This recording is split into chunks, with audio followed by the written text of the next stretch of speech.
আগত মোৰ ল'ৰা এটাই ফোন কৰিছিল মানে মোৰ চবৰ হোষ্টেলৰ পৰা নামি যাওঁতে ফোন কৰোঁতে মই ৰিং হওঁতে ঘূৰি চালোঁ, ঘূৰি চাই আৰু গৈছে আৰু সি ফোন কৰি আছে, ফোনটো টিপি কৰি আছে। মই গুচি গ'লোঁ, গৈ সেইখিনিতে মই এনেকৈ বাইদেউজনীৰ লগত কথা পাতি থাকোঁতে বাইদেউজনী দেখিলে, কিন্তু মোক এইখিনিত পেপাৰ মাৰি ধৰিলে, ধৰি পেলাই মই এনেকৈ হাত ভৰাই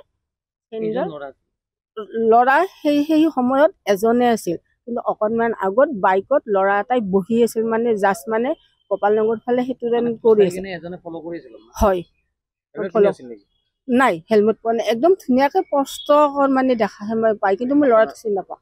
কল্পনা কলিতা বুলি আশাকৰ্মী হয়, ডিউটিৰ পৰা আহোঁতে তাৰ মানে অকলে আহি আছিলে, অকলে আহি থাকোঁতে মানে ৰাস্তাতে চেইনডাল টানি লৈ যায়। দুজন ল'ৰা আহিছিল, বাইকত আহিছিলে, বাইকৰ কিন্তু নাম্বাৰ প্লেট নাছিলে। কি ৰঙৰ বাইক আছে সেইটো গম পোৱা নাই এতিয়ালৈকে। পালচাৰ নহয় নেকি? হেলমেট দুইটাই হেলমেট পিন্ধি আছে, কিন্তু লৈ গ'ল চেইনডাল টানি লৈ গ'ল, ডিঙিত এনেকৈ ধৰি ল'লে, চেইনডাল ছিঙি কেনে লৈ লগে লগে গুচি গৈছে।